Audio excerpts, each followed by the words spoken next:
So as you can see there, once you get on a nice little harvest some, leave some, replant some cycle, this stuff is really sustainable, doesn't take much maintenance at all. What's up, Lazy Dog fam? Hope all y'all are having a wonderful day. It is Friday, April 11th here in South Georgia, and lately we've been getting a lot of comments on some of our older turmeric growing videos, so I figured it would be a great time to address some of those and talk about our turmeric. So in today's video, we're going to cover why everyone should have a little bit of turmeric in their backyard or their garden, how we got started and where we are now, and how easy it is to maintain and sustain year after year. And before we get started, let me just apologize in advance for all that racket you may hear over there. We're doing some renovations to our barn, so a lot of sawing and nailing, loud noises going on over there, but let's talk about some turmeric. So first, let's talk about why you should grow turmeric, why I think everybody should have a little turmeric in their backyard, their landscape, or their garden. And if you've only ever seen turmeric in powder form, this is what the rhizomes look like. So this is what you harvest underneath the soil. These little roots or rhizomes right here, you break these off, dry these out into powder, and use them a bunch of different ways. So one reason to grow turmeric is that it's really good for you. It has all these anti-inflammatory properties, really good for joint and muscle health and a lot of other stuff. You can use it in your cooking, or you can just put that powder, the dried turmeric powder, into a smoothie, something like that. Really good to have this stuff as a part of your daily intake. Another reason to grow turmeric is the plants are just absolutely beautiful. Now, our plants aren't growing yet. They haven't sprouted yet. So you don't have to have these in your garden spot. You can incorporate them as part of your landscape anywhere around your house or property. A third reason to grow turmeric, it is really easy to maintain and sustain year after year. Once you grow a little bit of turmeric, you can pretty much have turmeric for a lifetime. Just some basic things you need to do, which we'll address later in the video. And a fourth reason to grow turmeric, if you're a market farmer or want to dabble in market farming a little bit and have people in your area interested in buying turmeric, you can usually get a pretty penny for this stuff. Now, we don't sell our turmeric, we do sell turmeric plants on our website, which we'll have later this year. I'll talk about more of that later in the video there. But this is a good thing to grow if you're a market farmer and have people interested in purchasing it. So there are lots of good reasons to have even just a little bit of turmeric on your property. Now let's talk about how we got started and how we went from just a little bit to a decent amount here behind me. So back in 2021, I think that's when it was, a lady named Sue sent us a small bag of turmeric rhizomes, and we planted them in one of those little fire ring raised beds. It's only about, I don't know, 3 or 4 foot in diameter. Planted in that raised bed and did okay with it. Harvested what we grew out that year after it died back in the winter, and we used some of it in the kitchen, but we also saved some to replant the next year, and we replanted it right here behind me in this little in-ground spot. So we went from that small raised bed in the first year, then expanded to an entire 30-foot row the second year, and over the last few years we've added another row or two each year to where we've got 5 rows in this little spot right here. They're packed in there pretty tight, but they do just fine like that. And I don't know if I'll add more rows to this in the future or not. I've got a little bit of room to do so, but 5 30-foot rows of turmeric is a lot of turmeric. And so what we do here every year, as I'll explain here in a minute, we harvest some, we leave some in the ground to resprout or volunteer the following year, and then we also replant where we harvest. And so that whole process of harvesting some, leaving some, and replanting some is why this stuff is so easy to maintain and sustain year after year. And you can do this on any scale. It doesn't have to be on a scale as big as mine here with 30-foot rows. You could do this in some long, skinny raised beds just as easily. But if you're going to do this, there are some things you should know about turmeric, because timing is important here. So turmeric likes hot weather. If I break off this little piece right here, which is really all you need to plant, if I break that off and plant it right now, it's just going to kind of sit there for probably another month or so. When it starts getting really hot in early to midsummer, that's when you'll see some above ground vegetation. It will just sit there until then. It's not going to sprout or form leaves until that soil gets really, really warm. And that's why the only above ground vegetation you see right here, right now, are a few weeds. The soil's just not warm enough for this stuff to have sprouted yet. Another thing you need to know about turmeric, it likes a decent amount of water. It's fairly thirsty. And that's why we have all our turmeric rows on drip tape. Now, drip tape isn't absolutely necessary when growing turmeric, but it does help some.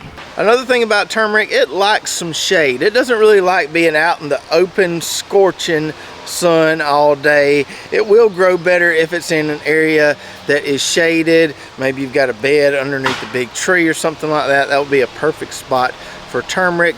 You can see those T-posts I have around my bed. I've used a shade cloth in the past, and that seemed to really help.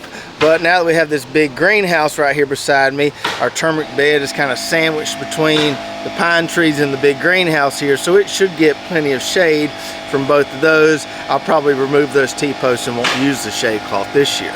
And lastly, one more thing you need to know about growing turmeric. You will get some decent rhizomes in the first year, but they'll get even bigger and better if you leave them there. That's why we work on this cycle of harvest some, leave some.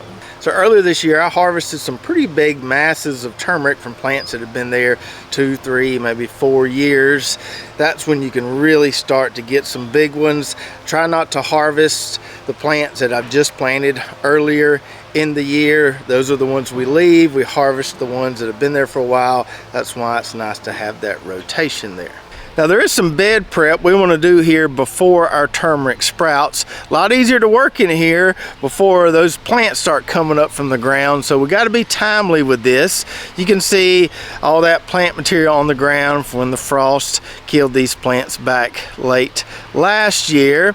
You could remove that, but I usually just leave it there. So what I'm going to do, I'll remove those T-posts like I said, put down some balanced fertilizer over this little spot right here, and just put a nice thick layer of compost or mulch on top here. Smother out some of those weeds. The weeds usually don't get too bad in here because the turmeric is planted so thick, kind of, you know, outcompetes the weeds, so to speak. So weeds aren't usually a huge issue, but I do like to put a fresh layer of compost or bed mix on top of this every year. So you want to make sure you do that bed prep right now in the spring before the summer when the stuff sprouts and it's a lot harder to weed and work around. So get your beds prepped nicely. You can put as thick of a layer of compost on there as you want. That turmeric will find its way up through there. And once it starts sprouting, just keep it fed and watered. I don't fertilize mine a ton. I may give it a little bit of Agri-Thrive through the drip system, or may just go sprinkle some Coop Grow, you know, along those rows there. Just keep it fed and watered. Pretty low maintenance plant to grow. Don't really have to do a lot to it besides just let it grow. And then when you get your first hard frost in the fall or say early winter, that's when those plants are going to die back, just like the ones behind me here have. And that's when you can do some harvesting if you'd like. So you can really harvest it anytime between that hard frost date and before they sprout again. Any time in that window would be an ideal time to dig some up, use it in the kitchen, dry some, grind it into a powder, however you want to use it. But then in the late winter months, that's when you want to harvest some to replant, to fill in those areas that you harvested, so you keep this sustainable turmeric spot going year after year. And you don't want to harvest too early for your plants because, like I said, this stuff is not going to start growing well until it gets really hot outside. So no need to be in a huge hurry to plant it. That's why we harvest the turmeric for our plants in the late winter months. That way, you know, we're not just having it sit there waiting on it to warm up. Now, like I told you earlier, you can plant these little rhizomes like this. Just break them off the big clump right there and just put these in the ground. But I actually prefer to plant plants. Let me take you to the greenhouse and show you how we grow those. And there are several ways you could do this, but this is the way we do it. We use some bottom trays that don't have any holes in them. We put a little bit of Pro Mix down in the bottom tray, get it nice and moist, and we break up the turmeric into little bitty pieces and kind of press them down into that Pro Mix. And as we water this stuff, as the soil splashes on top of it, some of it gets covered. That's really not a huge deal. And this time of year, since it's still a little cool outside, we have to put them on a heat mat. We have to simulate that warm soil that they like so we can get these things to sprout early. And you can see a few of those there are starting to wake up for us. And once they wake up, those plants actually grow pretty dang fast. Once they get 5 or 6 inches tall, or maybe a little taller, we'll just pluck them from those bottom trays there, trying to keep a little bit of the roots intact, and then we'll plant them in that spot where we have an open space. So you can plant the rhizomes or you can plant the plants.